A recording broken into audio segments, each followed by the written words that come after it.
salam sehat dan bahagia Bapak Ibu guru hebat. Ini adalah video wawancara saya bersama 3 kepala sekolah di lingkungan kerja yaitu Kabupaten Labuhan Batu Selatan, Kecamatan Kampung Rakyat. Ini adalah tugas demonstrasi kontekstual modul 3.1 pendidikan guru penggerak, tergerak, bergerak, dan menggerakkan. Salam sehat.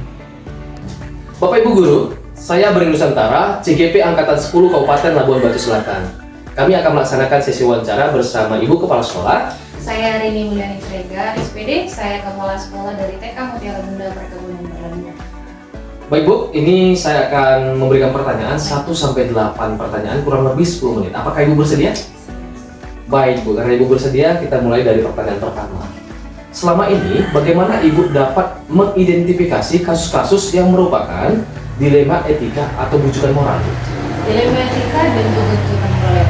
Kalau dilema etika ini kan dia ruang lingkupnya lebih besar, lebih luas, dan kemudian ini kan dia biasanya permasalahan itu benar versus benar. Ya. Sedangkan kalau bujukan moral itu kan lebih ke personal ataupun kasusnya lebih ke individu.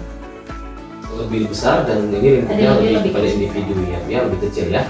Selama ini bagaimana Ibu menjalankan pengambilan keputusan di sekolah Ibu, terutama untuk kasus-kasus di mana ada dua kepentingan yang sama-sama benar atau sama-sama mengandung nilai kebajikan? Nah kalau ini agak sedikit agak gimana ya dibilangnya Pak? Sulit ya? Agak sulit ya. Cuman biasanya kalau saya ini menyelesaikannya ini saya bermusyawarah karena saya tidak mau mengambil sendiri dan bermusyawarah berkolaborasi dengan yang individu ataupun apa yang diperlukan. Jadi ada kolaborasi dalam musyawarah ya. Iya. Lalu langkah-langkah atau prosedur seperti apa yang biasa Ibu lakukan selama ini? Kalau saya lebih ke yang pertama itu harus menyiapkan atau mencari informasi mengenai permasalahan tersebut ya. Latar belakang permasalahan itu terjadi kenapa, agar supaya saya bisa mengambil keputusan dan mendapatkan solusi itu yang benar-benar tidak merugikan siapapun. Wow, luar biasa Bu ya, tidak merugikan siapapun. Ini pertanyaan keempat nih Bu. Hal-hal apa saja yang selama ini Ibu anggap efektif dalam pengambilan keputusan pada kasus-kasus dilema etika yang efektif ya Bu ya? Yang efektif, kalau ini menurut pendapat saya ya Pak ya, saya nggak tahu menurut pendapat yang lain.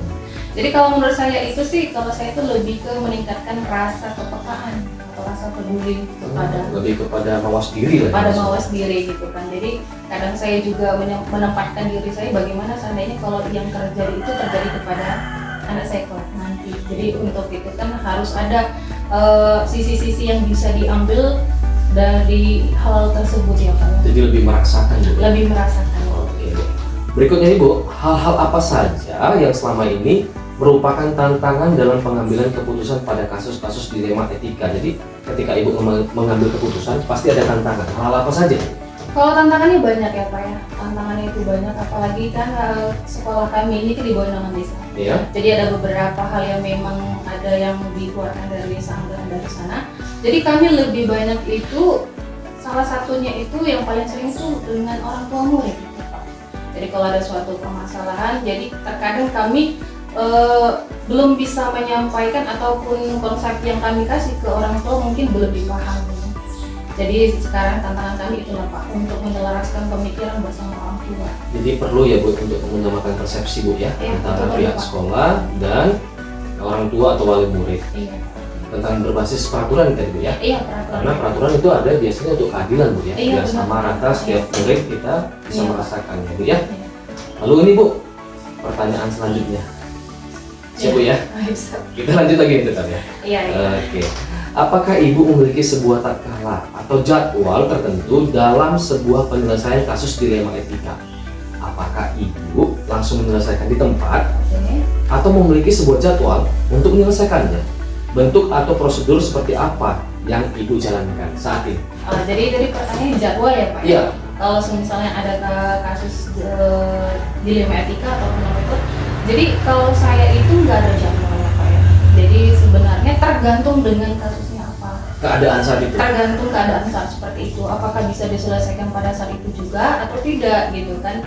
Jadi kalau ada suatu kasusnya itu dia memang harus melibatkan ruang lingkup yang lebih besar, jadi kan butuh waktu. Iya. Ada juga dia yang bisa kami selesaikan jadi dengan para dewan guru gitu kan Pak. Jadi bisa saja selesai pada saat itu juga ada juga. Jadi kalau misalnya jadwal, karena saya tidak punya, tergantung dengan keadaan kondisi. Kondisi berarti ini biasa terjadi karena banyaknya masalah gitu. Iya, banyaknya masalah. Kadang itu satu hari bisa nanti 2 permasalahan, nanti seminggu bisa 3 kali gitu. Berarti setiap ada permasalahan di sekolah ini selalu muaranya kepada ibu langsung. Iya. Pengambilan keputusannya, kalau itu perkaranya perkara yang tidak terlalu besar, langsung diselesaikan di tempat gitu Iya. ya.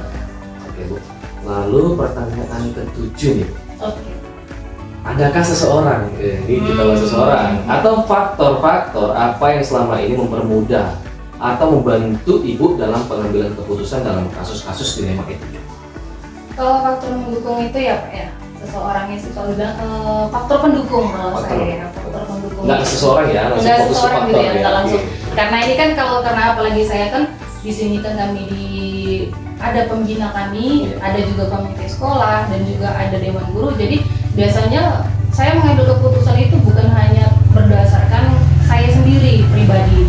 Jadi biasanya itu ada pertimbangannya itu bisa ya dari ada musyawarah dari dewan guru kan bagaimana baiknya, dan juga nanti kami juga melibatkan komite sekolah tentunya. Dan kalaupun misalnya ada masalah yang lebih lingkupnya lebih penting dan lebih rumit, kami melibatkan dari pembina kami, yaitu kepala desa kami, PJ kepala desa kami, Bu Neliana SPD. Oh, Bu Nelly, Iya itu. kepala desa langsung ya menjadi Iya. pembina di sekolah ini. Eh. Kita sampai kepada pertanyaan terakhir, Oh. pertanyaan nomor 8. Wow, ini mati lampu hidup lagi ya, luar biasa. Ini pertanyaannya Bu, dari semua hal yang telah disampaikan, pembelajaran apa yang dapat Ibu petik dari pengalaman Ibu mengambil keputusan dilema etika? Kalau nggak salah tadi Ibu sampaikan sudah kurang lebih 3 tahun Bu. Iya, betul, Dari 3 tahun. Bagaimana?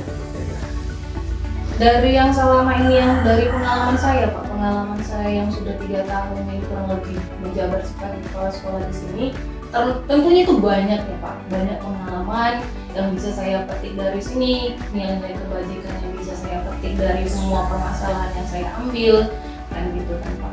Jadi banyak sih Pak, jadi kayak semacam jadi saya lebih memahami prosedural, kemudian nilai-nilai kebajikan, dan kemudian juga ada lagi paradigma berpikir saya itu berubah. Berubah Bu ya? Iya. Ini berubah berdasarkan pengalaman atau ada perubahan nggak Bu yang Ibu rasakan setelah pembicaraan kita ini tadi, setelah sesi Tentu wawancara? saja ada, Pak. Contohnya apa ya? Kalau contohnya bagaimana ya Pak? Kalau dulu mungkin saya lebih acuh nggak acuh kalau ada suatu permasalahan, karena kan saya posisinya itu bukan berada di suatu yang mengambil keputusan. Pada saat ini, kalau dulu itu bukan seorang yang mengambil keputusan, jadi tidak terlalu care dengan apa solusinya bagaimana gitu kan. Tapi selama ini sudah saya mengalami sendiri, jadi banyak hal-hal yang lebih berkembang dari pemikiran saya dan juga diri saya. Oke Bu, kita udah sampai pada ujung pembicaraan nih Bu. Bisa nggak Bu Ibu berikan 1 atau 2 kalimat untuk calon guru penggerak? Untuk calon guru penggerak, kalau saya sih pesannya sih apa ya Pak ya, mungkin yang hanya saya bilang itu semangat terus ya Pak ya, semangat terus untuk berubah, semangat terus untuk kebaikan, semangat terus untuk sukses. Oke, terima kasih Ibu. Nah, Bapak Ibu calon guru penggerak, bersama saya Angkatan 10, mari kita tetap semangat. Untuk itu kami akhiri wawancara ini. Terima kasih Ibu Kepala Sekolah. Ya, Pak. Bapak Ibu guru hebat, selesailah sesi wawancara kami. Mohon maaf jika ada yang salah. Salam sejuk. Salam sehat dan bahagia Bapak Ibu. Saya adalah Bring Nusantara, calon guru penggerak Angkatan 10 Kabupaten Labuhan Batu Selatan. Bersama saya ada Mayani Panji SPD, Kepala UPT SMP Negeri 4 Pengajian, Kabupaten Labuhan Batu Selatan. ya. Baik Bu, apa kabar Bu? Alhamdulillah sehat. Gimana Bapak? Sehat juga, luar biasa. Kabarnya pendidikan guru penggeraknya Ya, Bu, sedang berjalan dan saat ini kami sudah masuk dalam modul 3.1. sukses ya. Baik, Bu. Untuk itu Bu, kita akan melakukan wawancara atau interview mengenai mungkin kepemimpinan ya di sekolah SMP Negeri 4 ini. Jadi Bu, nanti selama sesi ini mungkin ada waktu 10 menit, saya akan memberikan pertanyaan sampai 8 pertanyaan. Ibu bersedia? Insya Allah ya. Oke, kita mulai ya Bu ya. Selama ini, bagaimana Ibu dapat mengidentifikasi kasus-kasus yang merupakan dilema etika atau bujukan moral? Ya ya. Dilema etika itu kan mengambil keputusan dalam suatu persoalan yang dimana dua-duanya dalam keadaan yang benar ya. Iya, Jadi benar, kita persis harus benar. menentukan mana kita pelajari dulu kasusnya dan menyimpulkan kasus untuk kita lanjutkan. Nah, jadi selama ini Bu, bagaimana Ibu menjalankan pengambilan keputusan di sekolah, terutama untuk kasus-kasus di mana ada dua kepentingan yang sama-sama benar atau sama-sama mengandung nilai kebajikan? Iya, sebenarnya kita biasanya melakukan musyawarah dulu. Biasanya musyawarah dalam lingkup yang kecil dulu, yaitu antara kepala sekolah bersama dengan PKS, bisa PKS guru, PKS kesiswaan, bisa dengan PKS sarana-prasarana. Ketika sudah keputusan diambil, kita musyawarah lagi dalam lingkup musyawarah yang besar, yaitu bersama Dewan Guru, tenaga kependidikan, dan tenaga pendidik. Jadi ada musyawarah Bu? Iya, jadi kita musyawarah Pak. Karena kan suatu keputusan itu tidak hanya saja saya yang menentukan, tapi berdasarkan musyawarah, mungkin nanti dari musyawarah muncul ide-ide atau pendapat yang lebih baik lagi. Tentunya ide ini atau pendapat ini menjadi pendapat yang bersama Bu? Iya, pendapat bersama, sesuailah musyawarah dan mufakat kan? Dari musyawarah yang Iya. kecil sampai kepada musyawarah yang lingkupnya lebih besar. Bu? Iya, benar. Untuk itu Bu, langkah-langkah apa atau prosedur seperti apa yang biasa Ibu lakukan selama ini? Iya, pertama kita mengumpulkan informasi. Mengumpulkan informasi yang Ya, berbeda. misalnya kita buat lah ya satu contoh kasus dilema Ya. dua-duanya baik. Contohnya misalnya ada seorang siswa mungkin dalam satu semester itu jumlah kehadiran yang mungkin jumlah ketidakhadiran yang mungkin banyak.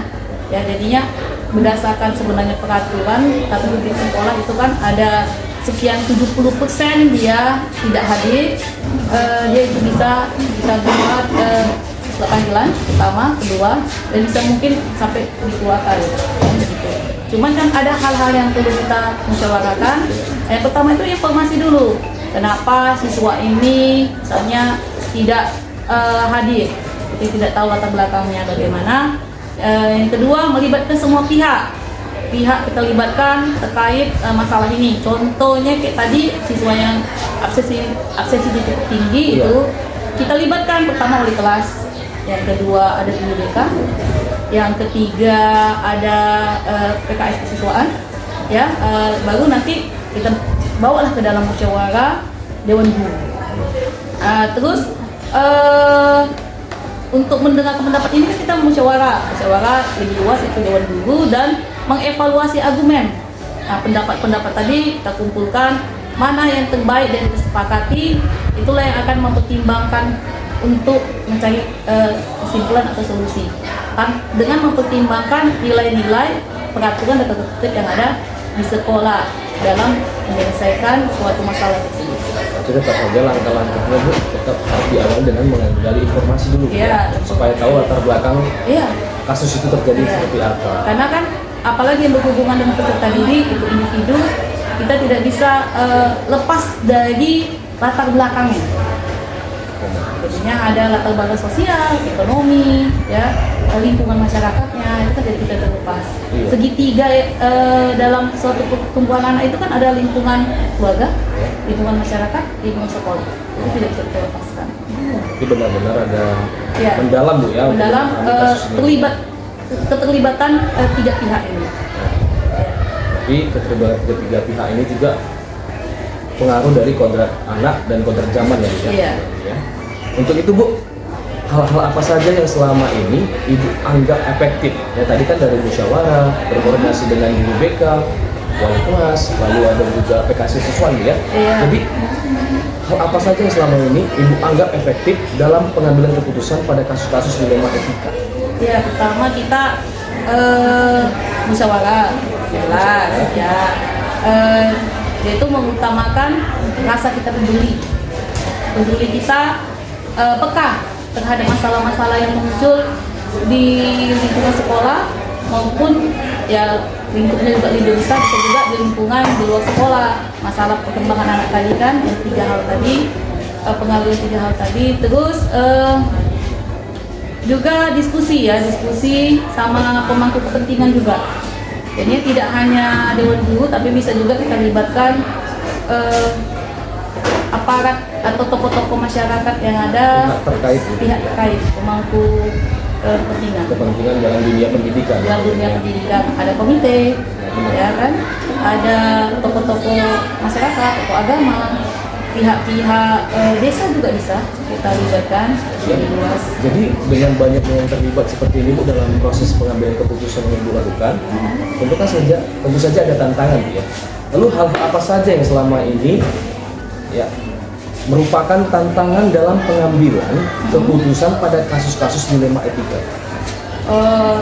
Tantangan ini terkadang mungkin nilai-nilai peraturan yang ada kita buat. Nah, itu kadang-kadang mungkin terkadang ada peraturan yang kita buat memang kayak tadi siswa tadi. Sebenarnya 70%, 75% dia harus hadir. Jadi ketidakhadiran itu hanya boleh maksimal 30% absensinya ya, alfanya gitu. Tetapi terkadang perlu juga kita mempertimbangkan di luar hal itu tadi. Ya kan, jadinya ada tantangan tadi, peraturan sekolah seperti ini.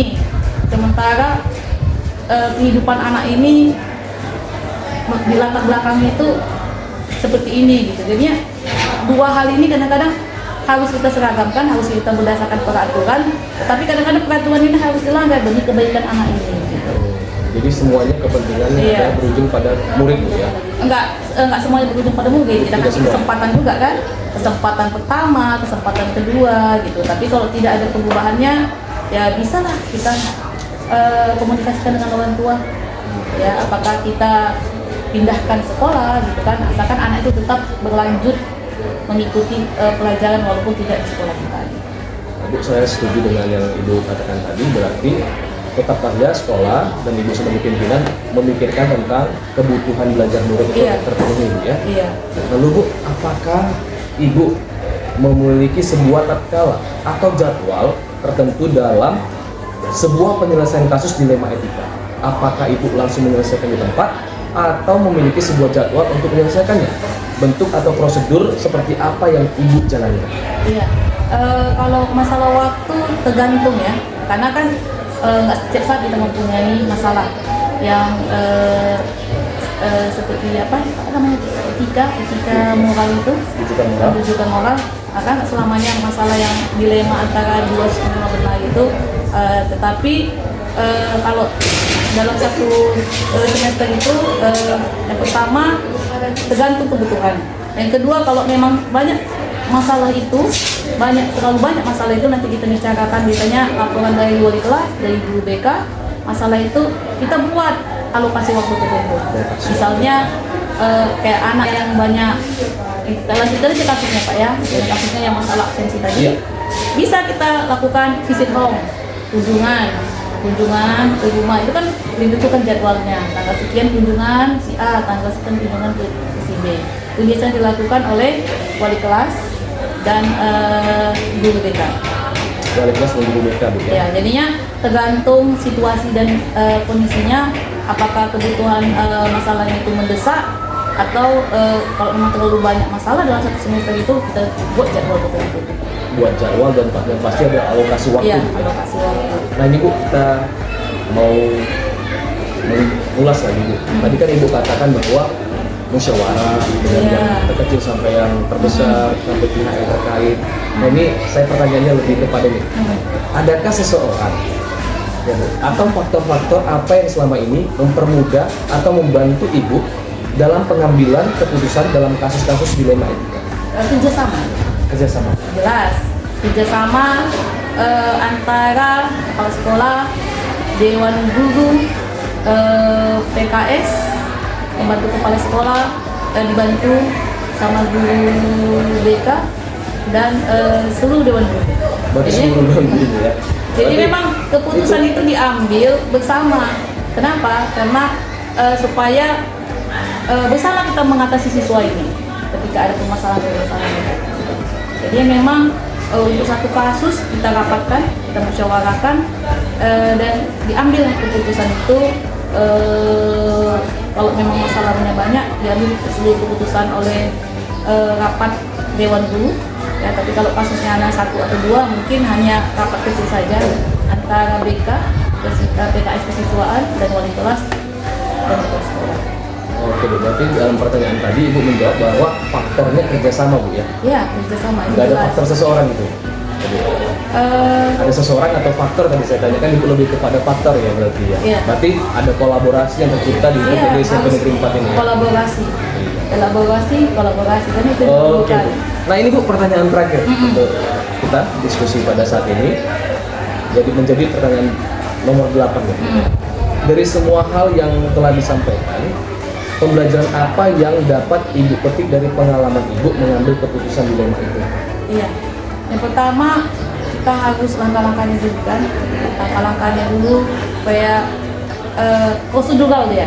Prosedural tadi menggali informasi, ya kan. Jadi dalam mengambil keputusan itu harus ada langkah-langkah proseduralnya.